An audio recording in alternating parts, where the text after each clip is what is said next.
I'll just take the two questions and then Yeah. stop. Is that okay? Yeah, only one question, please. Okay, we'll do one. So you'll have to select between them, and then you can blame her for it.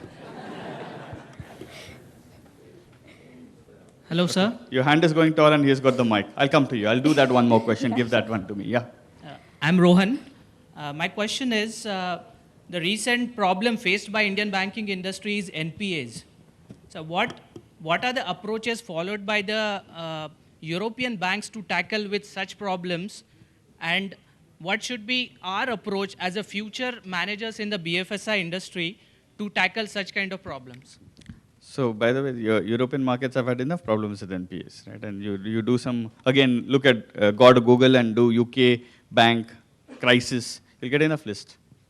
So, I think it boils down to very simple. Your product, were you selling for target, or were you really selling the products that your customers wanted? For example, in the past, and I'll pick up the easiest one that I'm sure all of you relate to, credit card business, right? The measure of effectiveness and how incentives or sales incentives were given in that industry itself was wrong. The incentive was number of cards sold. So if I was selling card, my job was how many cards do I sell, and I get my incentive per card, right? So I stand outside airport, I stand outside railway station, I stand outside bus stop, right? I look at you and say, boss, credit card le le. Then I look at the rickshaw you have got off with, and I look at the rickshaw driver and say, tum bhi le lo, right? Without knowing whether they can even pay me back. Right? Because my incentive is very simple. Every card I sold, I got money. So the whole world is now understood that challenge. And how do you incentivize? An incentive in banking industry is now become a term which is good and bad, right? Depending on how you do that. So for example, if you are incentivizing a number of cards, that's bad incentive. You got to incentive on the way, the kind of customer you bring in for that card. You brought in platinum card customers whose salary was 5 lakh rupees per annum. I mean, how can he be platinum card customer, right? He just can't afford. But we said first year fee free, right? And obviously platinum card sold had better incentive than the other card, so I made money. And then I didn't bother whether the guy paid, used his card. That guy merely spent 75,000 rupees and is sitting tight, right? So the world of identifying customers is now becoming very strong. So I think that's one big shift. And second is we have learned our lessons. Banking industry, both in India and abroad, has now learned its lessons in terms of burning its fingers. So, you know, for example, I'll give you another good example that comes to my mind is call centers. Yeah? Banks who run call center, one of the biggest measure of call center is average handling time. How much time are you on the phone, right? If you're measured on that, my natural tendency is if I exceed that time, what will I do? Keep the phone down. Right? I'm not going to ask the customer anything else I can do for you. Because that means another 5 minutes, right? It's like the second question. If I say another question, then another 5 minutes. But I'm measured on, oh, I have to finish at 11:45 sharp. So I'm going to keep the phone down. So wrong incentivization creates wrong behaviors that sell wrong products that then land the organizations in trouble. So you just got to get the whole construct right. That's what I think will happen. Last question to my promise. So what, in your opinion, will be the effect of Bitcoin on the banking sector? What will be the effective? Bitcoin, effect of Bitcoin. So I don't know. So you need to explain to me what that means. Sir, it is digital currency. Oh, sorry. Okay, I missed that completely. I thought you were asking me something different. Big time. Big time. I spoke about it, right? So if you look at digitization, for example, look, I was just traveling today and I was speaking about Vodafone and their tie-up with, what's the South African thing, organization? Say that again?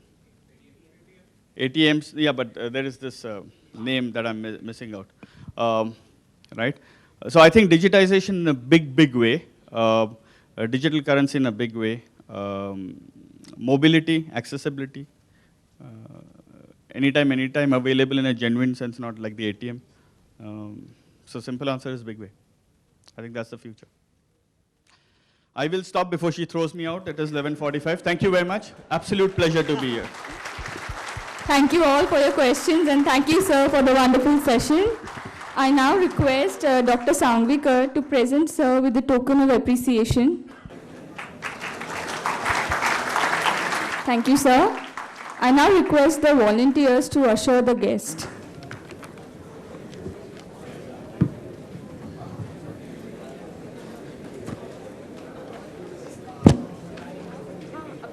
not there for Ashok. Ma'am, excuse me, ma'am.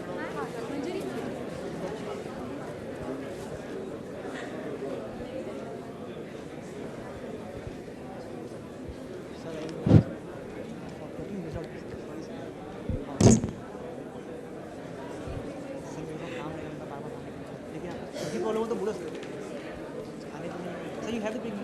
What is it? Sir, वो office में नहीं है. मिला कि नहीं मिला?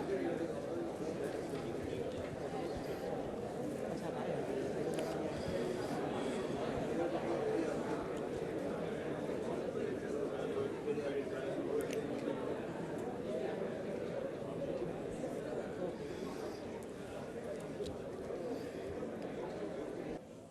Good morning, everyone. First of all, let me ask you a question. Who is a leader according to you? Can anyone define a leader? Okay, you might have various thoughts on it, so let me consolidate all your thoughts. A leader is one who knows the way, goes the way, and shows the way. A famous quote by John Maxwell says it all. Our next guest speaker is an illustrious personality from the FMCG sector. Today we have with us Mr. Sanjeev Giri and Mrs. Manjiri Giri. Mr. Sanjeev Giri is a postgraduate from Amity University. Having 21 years of experience, he started his career with one of the largest Indian companies, Ruchi Soya. He later worked with MNCs like Cargill India Limited at different levels from marketer to trader. Sir was the general manager at Bunge India Private Limited. He is currently the business head at Mother Dairy Fruit and Vegetable Private Limited. We welcome you, sir and ma'am.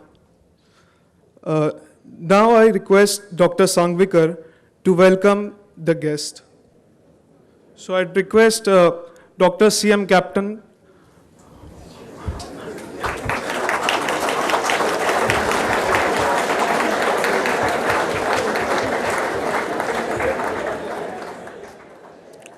We welcome you, sir and ma'am. May I ask you, sir, to grace the podium now? Very good morning to you all. Rather, it is afternoon, correct? Now, after all this banking and big money, now something we will be talking about retail, correct? Are you able to hear me or should I stand here? Okay, I'll stand here. Before I start, I would say that it feels me great to be back. I'll just take out some papers, you know.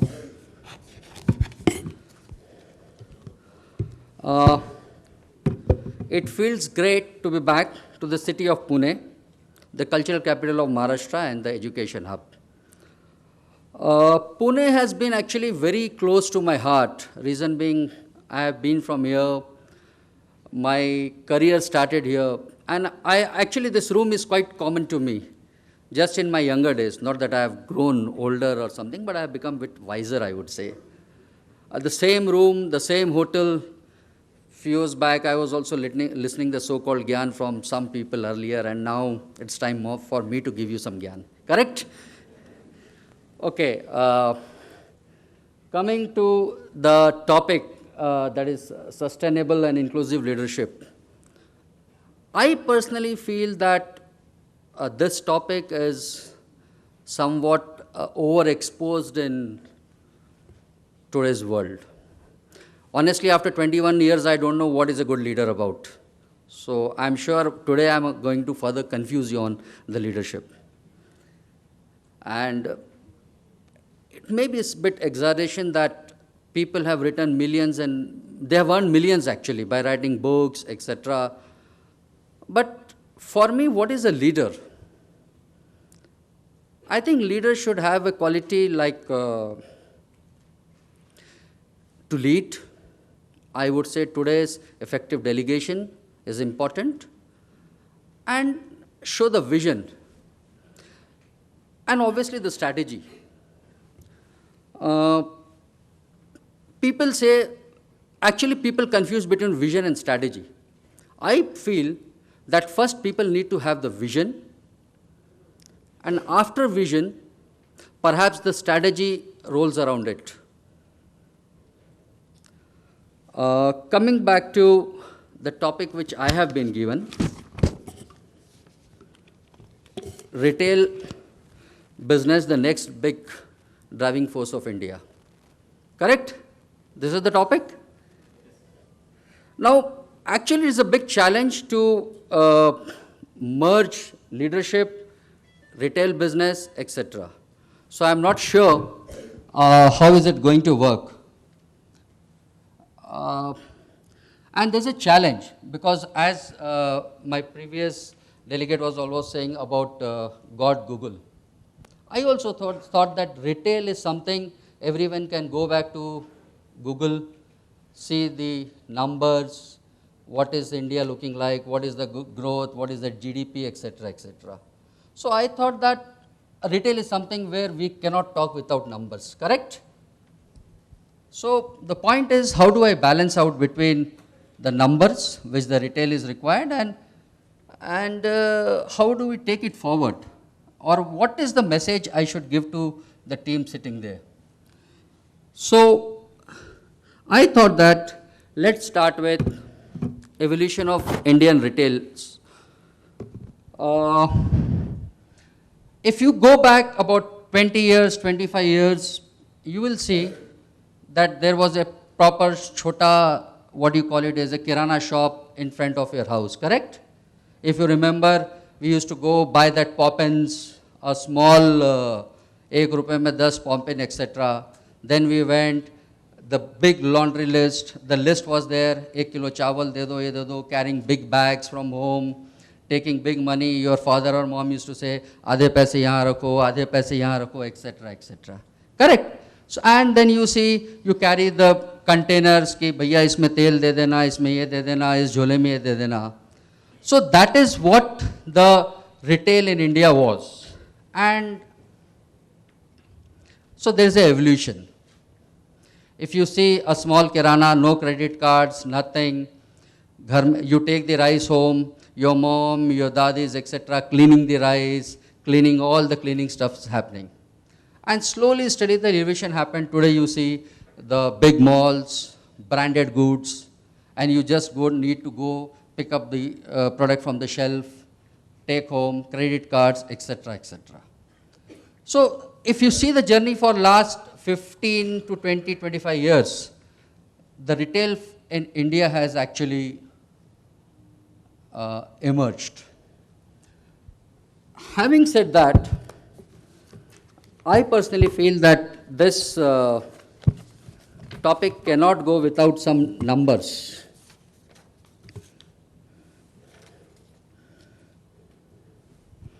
So if you see, I'm so sorry, just I'm trying to take out because I have no big presentations like the other, this thing.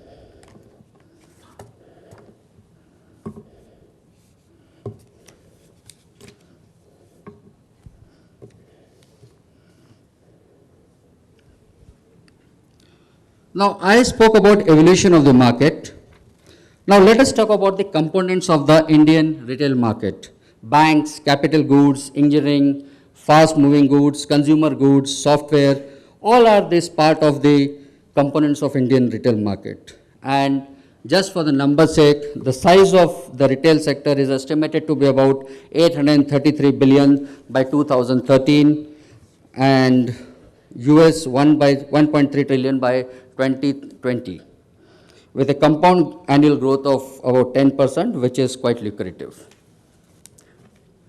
Now, having these numbers, I am sure all of you have these numbers, correct? Am I right? So, my suggestion to you is that instead of this, I prefer that I should share my experience with you all. Now, for example, in my previous organization, where I was in Cargill Foods, the local brand, you must have heard Gemini? You have heard Gemini? That's a brand which is very famous in Pune, and that is the brand which I have worked with. and that is the growth which we saw that brand in Pune. My request to you is that instead of talking about all these numbers, retailers, it would be fine that if we can have an open discussion. Is it okay with you? Or you want to have these numbers? Sorry? Open discussion? Is it fine with you? So please, I would direct go for the question answer session. Any questions? See, the point is, in retail market, I thought of giving a presentation to you all, but I thought that as everyone said about the God Google, you can have everything in Google. The numbers, the formats, the number of large formats coming in India, the small formats, the Kirana shop, everything is available. So I thought it is better to have an open interactive session with you where you can put me some questions. I can talk about distribution, I can talk about FMCGs, and also I can talk about some marketing bits. Yeah, please. Good morning, sir. I'm Colonel Wankhede. Oh, there, yeah. Sorry, Dev, I had the mic. Sir, when all these big retail chains came into India, there was a threat to all these small retailers. All these are Nukkadwala types. But over the period of last 5-6 years, we've seen that these guys have almost retained their